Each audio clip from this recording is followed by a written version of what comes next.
So Chelsea and Jimmy talk. The ground that they walk on is so unstable, the minute that Jessica steps on it, it's going to shatter. Jimmy will never win in these conversations. He will always suffer. How are we giving serial killer in a good way ever? So I just watched episodes 8 and 9, which...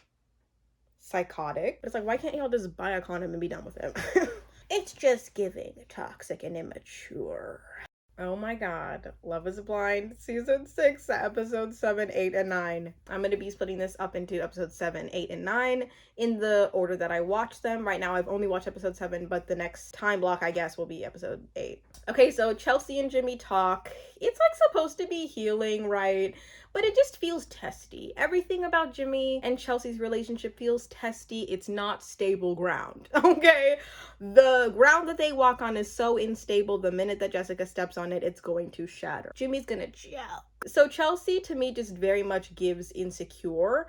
And I feel like it's the type of insecurity that can only be fixed by years of therapy and being around the right people and not hopping into a relationship that you think is going to give that security to you. Ken and Brittany directly after have a much needed, in my opinion, as somebody in an interracial relationship who has noticed certain things about the conversation that they were having and who has had those talks and thoughts around the conversation topics that they are having, I found this to be a real conversation. So essentially Ken brings up to Brittany, hey, so AD brought this thing up to me, and honestly it did kind of place some concerns. Like, how do you feel about like having black children? Brittany been in an interracial relationship. She been with black men, so she been true to this. She's not new to this. She knows what she's talking about in relation to like how she wants to deal with this conversation. So I appreciate the fact that she is open to it, because there are some people that would be like, it doesn't even matter, and just like, so I think it's a good conversation because she's receptive to his needs and to his concerns. So Jeremy, and Laura then have conversations after he slept on the couch. Ooh, 2 days into living with each other and you've already slept on the couch. They are very much giving high school toxic couple that you can't stop like waiting to hear stories about. Jeremy's like, that just made me so upset that I just had to blow off steam, and I couldn't take it with you because that was ridiculous. But he eventually does apologize and say like, I'm sorry. And Laura's like, yeah, because I basically did nothing wrong. Like, I did nothing wrong. You made me feel like embarrassed. And she said, I feel like I've been embarrassed in the past by my other partners. Laura strikes me as somebody who is very easily embarrassed by little things that she causes. Do you think it's fair for Laura to say that she did nothing wrong in the situation? In my humble opinion, I don't think it is fair for her to say that. I think if she just had simply never brought it up as a joke, even if it was a joke, you've only known these people for 2 weeks, maybe. I don't even know how long it's been. You've known these people for a certain amount of time. He doesn't know your like humor. He doesn't know what you're joking about. If you like make a joke about how you should go do an action to a woman, it's like, oh wow, no way, I think that you want me to do an action to that woman. It'd be maybe more of a joke if you were like, you should bean dip a man, you should bean dip like Clay. It's like, oh, that's funny because it's like they maybe don't have boobs, you know? But it's like, that's a woman with a boob and you wanted me to do that thing, or you brought it up as a joke, but it's like, I don't know how you joke. It's just giving toxic and immature. The fact that they were like, you know what, I went and I slept on the couch, but I do want to apologize, and do you think that we're the best couple? I honestly think we're the best couple. We have the best communication. It is crazy after you get out of a conflict with your partner, you feel like you can genuinely overcome anything. I think we have the best communication out of anyone in the group. That's funny. He got jokes. Amy and Johnny go horseback riding. It's boring. Honestly, it's such a boring couple. Except for the fact that they have this fascination with like children right now. But it's like, why can't y'all just buy a condom and be done with it? Ken and Brittany have a nice awkward date. I don't know why that date had to be like that, and I feel so bad for Brittany because Ken is just like, wow. And Brittany's like, oh my god, I love it here. This is so this is crazy. Don't you think so, babe? Like, this is crazy. And he's like, yeah, this is nice. I feel so bad because I feel like Ken just does not like Brittany, and he's just not saying it. and is not communicating why he's just unable to get the words out of his mouth, and is just like, I don't know how to end it, so I'm just gonna make her break up with me. He likes her values and he likes the things that they've connected over, but he does not like her. And then Brittany, to none of our surprise, says, I don't know if he likes me. He sometimes makes me feel like he doesn't like me. You and us both, girl. You and the whole entire audience are thinking the same thing, and I feel bad for her. I do. AD and Clay are eating, and it's weird to watch AD be like, it's so weird, all these awkward moments that Netflix just lets pass by. And then out of nowhere, Clay just goes like, I don't want to let you down. I don't want to let you down. And then AD's like, wait, why are you planning on letting me down? It's always these random moments that come out of absolutely nowhere where men will just be like, I just kind of want to give up. What? And then she asks him to clarify, and he's like, he kind of just like spills the backstory of like, I don't know if I can do this. I know you really want this. I'm not quite sure if I have it in me, but I don't want to let you do whatever. She's like, oh, you're thinking that? If it was me, I would not be like, oh, you're thinking that. Like, let's talk about it and be more specific, or simply don't. Like, I don't let you down. It's like these vague things that are said that are coming from an emotional place, but it's so dramatic. You're trying to make this sound poetic, and it's really just really disappointing and stupid. They're all talking at the beach. They're all getting to know each other. They give me such middle school vibes when, like, the teacher's out of the classroom. Ugh! And they're just free to socialize. So we see Jimmy addresses AD and is like, sorry about doing that thing again. They don't need to have this conversation, bro. Chelsea and Jimmy talk, which is like always uncomfortable. Jimmy is like, Chelsea is like, thank you for the love this morning. I really appreciate you being so sweet this morning. And Jimmy's like, I'm sweet every morning. What do you mean, girl? And I'm like, the 2 mornings y'all have been together, you're sweet every morning?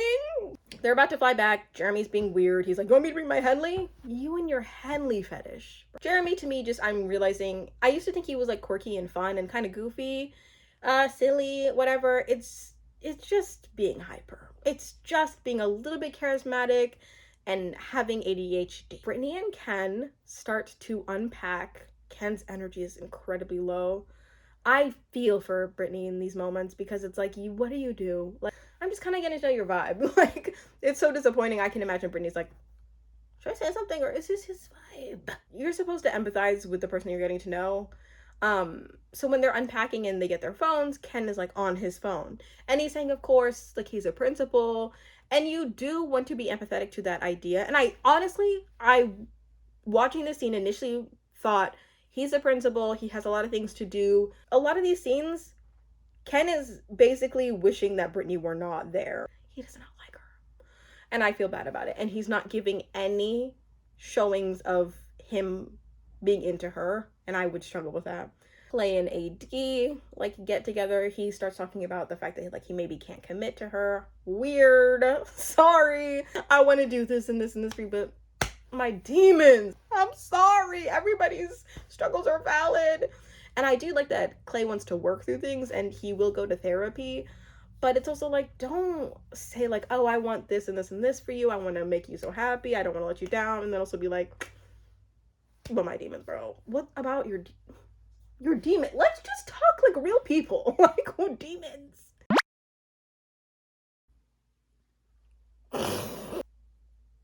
So I just watched episodes 8 and 9, which, psychotic to say the least. How can people who probably look the fakest be the realist? Like, get down to the real. Anyway, so I'm gonna refer to my notes if you see me like looking at something. I have to write things down, okay? Chelsea and Jimmy see each other's places. I was gonna say see each other. I don't know. It's nothing crazy. We see nothing except essentially Jimmy saying her place, or not even her place, literally just commenting about how her roommate might be too much and how he cannot live there. Oh my god, her roommate's too much. My roommate's too much. Oh my god. She basically said, her roommate's too much. I cannot live here. AD and Clay. So we see that Clay has a nice house, but it's like, why do you have this house, but it's decorated like somebody who just got their first apartment? We see on his vision board, there's a TikTok. Anyway. So we then see Laura and Jeremy, which they are giving these episodes. I really thought that we were not going to have a lot with them. Just the fact that she was going to be annoying, he was going to be annoying, or I was going to be annoyed with them. No, they provided property. We see Jeremy's place. It looks staged. Just like Laura said, like, that does not look like a natural human being lives there, especially somebody who's hyper, but maybe he does.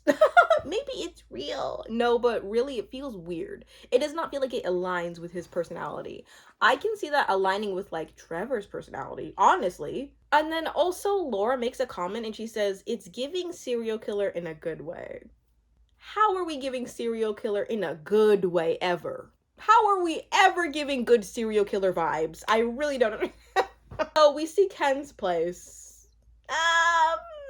It's weird because it also feels like, how are these places so modern but so barren? Holy cow, there's nothing in these places where these people live, yet they're all nice. Brittany comments on Ken's energy shift, and Ken essentially just writes off Brittany's comment and is like, this is how I am and you're overanalyzing. So if you could just keep that to yourself. He doesn't say that, but he basically do, though. He really do be saying, I am who I am. And he says it in such an HR type way. He says it like, you are just, this is what you expect. Like, he says it as if he's winning a debate, as if he is presenting to you why he is the way that he is, and he cannot be critiqued. And I don't like that.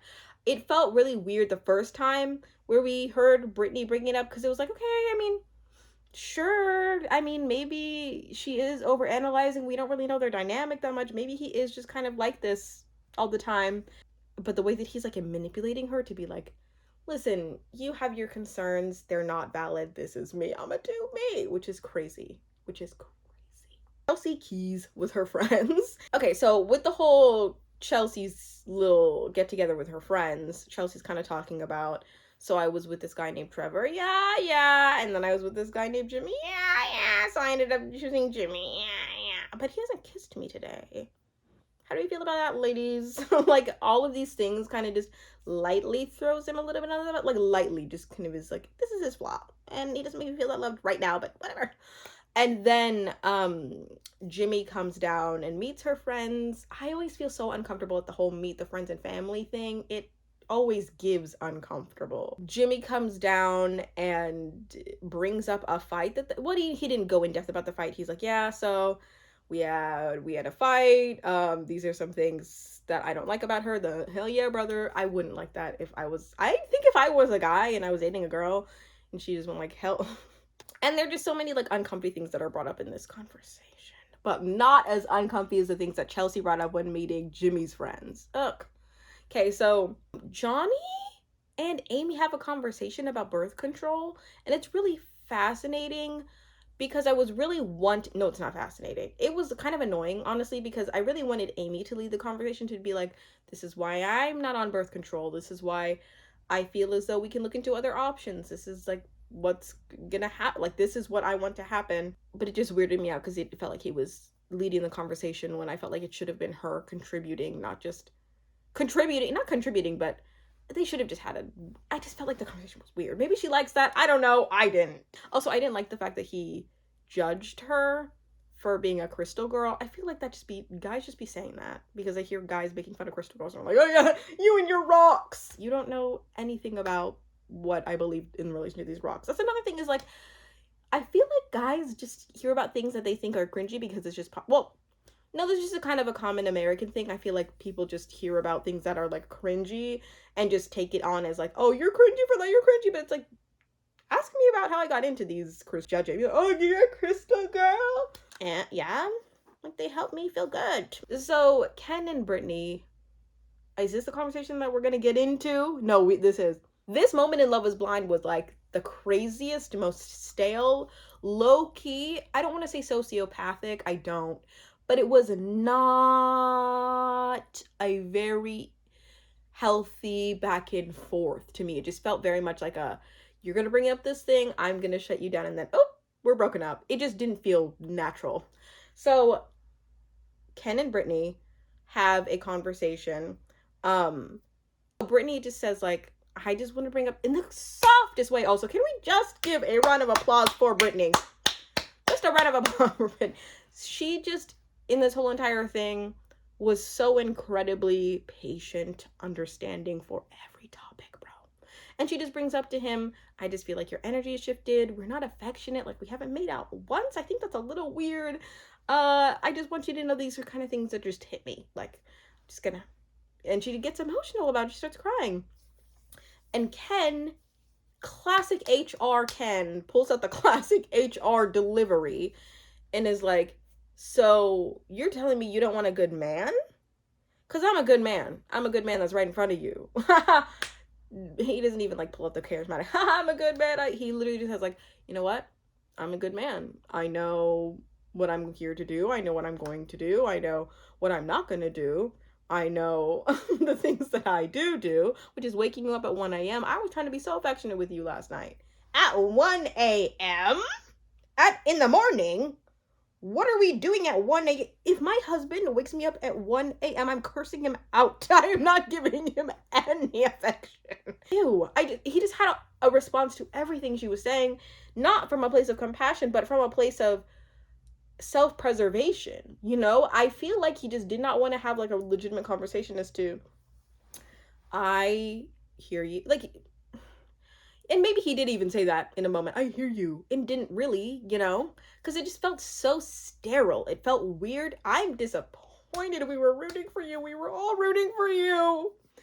And I just felt like she just deserved so much more understanding, so much more peace, so much more. She just deserved so much more than what he was giving her. And that was just, it was giving, I am not talking about it with you. I'm telling you. I hate that. And I don't like that I'm seeing this theme of that in the, I was going to say the men of the season, but honestly, Chelsea also does that too. I'm telling you, we're not talking about it. And I hate that. That is not the way that a proper relationship functions. In the beginning of my husband and I's relationship, when we were younger, the way we had to learn to communicate was both of us simply asking questions, not making statements. And I don't like when I see it on TV. It triggers me. And Brittany deserved so much better. She deserves so much better. She's going to find herself a nice, beautiful chocolate man one day, if that is her preference. I hate this for her. And I want her to get mad, low-key. I was low-key wanting her to get, like, upset. But I know that those type of people win in every scenario. She's not going to get mad. She's not going to show her angry side on TV. She's going to lead with understanding and love and care. She's going to win. She's going to get what she deserves one day. It just pissed me off that she didn't get it with him because he was, like, just not giving any energy to her. Chelsea see that Chelsea lets her insecurities lead in conversations. As somebody who is also anxiously attached, okay, and would like to say that I'm more securely attached now. Somebody who's previously anxiously attached. I don't want to put that label on myself now. I really want to speak security into my life. It's not good that she lets insecurities lead the conversation. It's great that she's open about it. It's great that she doesn't feel the need to hide and act like something is what it's not, you know. But I think that she lets her insecurities like inform her reality when that's not it, you know, especially to the point where she's saying like, you didn't even kiss me today. She told her friend he didn't kiss her today, and he did. That was actually, I don't know, there was just too much. So that's the start of the conversation, of this spicy conversation. And then we get into her just kind of like nitpicking little things, being like, I haven't felt loved by you today. I have a feeling that she had felt a little bit, I'm not even going to put words in her mouth. I'm not even going to put actions on her that are not there, but I just feel like if she feels something, and I, as a previously anxiously attached person, I get this. Sometimes you let your insecurities and your fears lead you to thinking that something was worse than it is. Been there, done that, okay, wrote the book about it, sold it, rewrote it. Anyway, but like, it's like to the point where it's just, you need to, if you're not in therapy, get back in it. Because that's not fair to Jimmy. Jimmy will never win in these conversations. Jimmy will never win in these conversations. He will always suffer. There's just like things do not look good for Jimmy. I recommend him get the heck out if he's not already out. It's just gonna cause everybody more pain. Like, even if Jimmy was the most perfect, most reassuring person, I don't think any situation like that is ever worth it. Even if you were with the real Megan Fox, it's never worth it. We see in response, after she's saying, like, I didn't feel loved by you, you didn't kiss me, and he's like, yeah, I did kiss you, actually. I kissed you in the morning, I kissed you at the specific time, I kissed you in front of your friends. And then she's like, yeah, well, you didn't, like, say hi to me when you came home from work. I don't know, you've been, like, distant. He's like, sorry, I've been working, I've been blah, blah, blah. And then he pulls out, well, honestly, you're, like, a little clingy. She goes, good. How dare you? How dare you call me clingy? I literally made you dinner. I made you dinner. I make eye contact with you 15 times a day. I clean the house. I had sex with you and you call me clingy. Whoa. That was really interesting to be like, I can't imagine. Like, I just am so shook.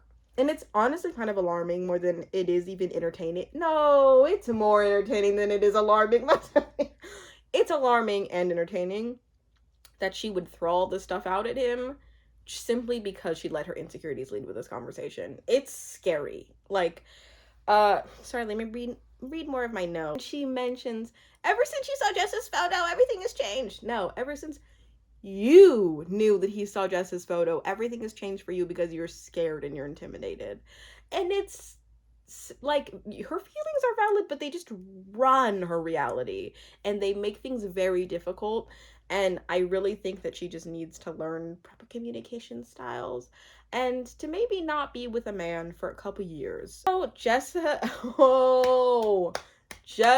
and Laura meet up. This is an iconic meetup. So they talk about how Jimmy friend requested Jessica, not Jimmy's friend, withdrew the request, and then Jimmy friend requested Jessica, withdrew his friend request, put his account on private, or Chelsea did. Let's just be real, it's probably Chelsea. And then, what's her name? Laura said, or asked, are you repulsed? Basically, I feel like Laura was maybe a little bit repulsed when she saw Jimmy. Like, ew, I thought he was gonna be attractive. What is that? Oh my god. She said, no, I'm not repulsed. Like, I think even if I was repulsed, if he looked ugly, I just close my eyes and his voice would just carry. I don't believe that. I really don't. I want to, for the sake of tea, and for the sake of when they see each other, I want sparks to fly. I want that drama to kill. Laura lets us know that Sarah Ann DM'd Jeremy and basically said, hope you're doing good. Oh my gosh, thank you for this experience. Oh my god, loved it. I hope to see you around. By the way, if it doesn't work out, you know where I be. And he did know where she would be. Anyway, Jessica also semi-drunkenly, in my opinion, I feel like she was a little drunk when she did this, admitted that she was not over Jimmy even after seeing him. So Chelsea and Jimmy, this is episode 9. We see that after that explosive fight, Jimmy's walking up the stairs. I'm expecting it to be awkward. They are fine. How are these people okay after a fight like that? It's just very evident that both of these people are experienced in toxic relationships, or Jimmy would have made like Ken and got out of there. Out of there. It just doesn't make any sense. It's like, Jimmy, you deserve everything coming to you. If you saw that, a preview of that. Okay, so we're at Laura and Jeremy. Jeremy's gonna meet Laura's family. Laura doesn't want a marriage like her parents because they're boring, essentially. And I'm thinking like, are they boring or are they just stable for real? Because it's like, even upon seeing her parents, I was like, who are these people? Laura, who are these people for real? Because they are nothing like you. That doesn't make any sense. The fact that she just is like a completely different human being. You know how some people make jokes and they're like, I thought he was adopted in my family. I'm so different. They don't look anything different than their family. Laura, I would believe. I would believe that she was adopted, because it's like your family does not line up with you. They don't align. The genes were not aligned. Laura does this thing that a lot of other people do, that Chelsea does too, where she just like smack talks her partner in front of her family, even though they just met him, which I find incredibly uncomfortable, because it's like, they are not going to be on his side. Why are you like throwing him under the bus?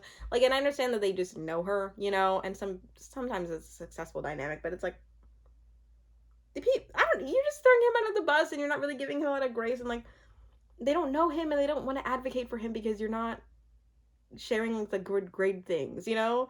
You're like kind of being egotistical and like talking and like making fun of him. They just look like elderly cherubs, and I just don't understand how they could produce a Real Housewife. You know what I mean? I don't even know what I mean. We're gonna go on to Clay and AD. Well, but we basically like forgot about Clay and AD. I forgot about Clay and AD. I was like, oh my god, who is this couple? Like, this is crazy. Clay and AD kind of bring up like work and stuff. Well, no, his mother brings up, so anything about his work schedule. She knew that was gonna cost something. And she's like, well, I mean, it's like fine, it's a lot. You know, I work nightlife. He works all the time. He works, what was it? It was like 9 to 5 and then a 9 to 9.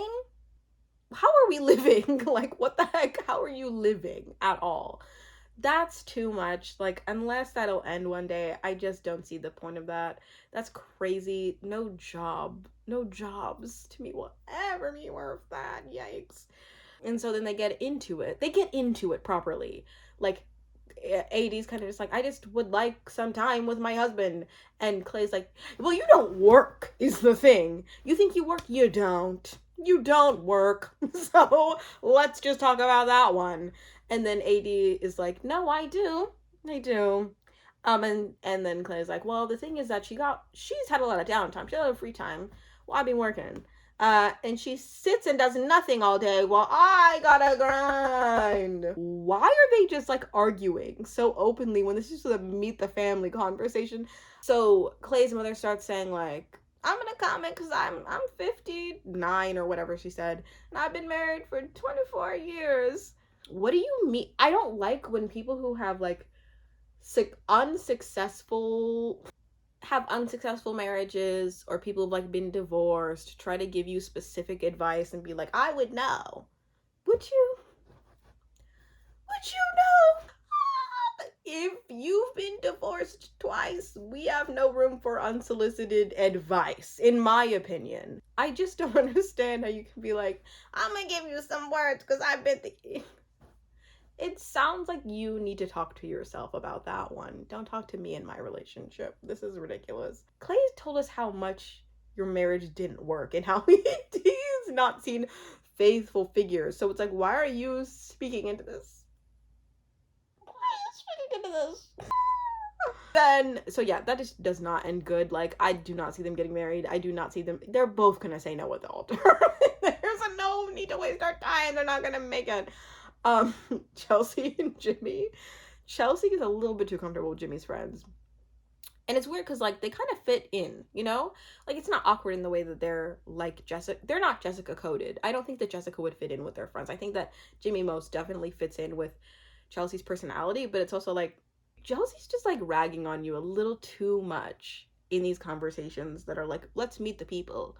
It's like, I feel like I would not be as comfortable to do that the first time I meet these people. I would be pulling out like, not fakeness, but just kind of like, oh, let's bring out like the shallow topics, the like, these are safe for first time meet. But it's just like oh, you told me I was clingy. Can you believe you told me I was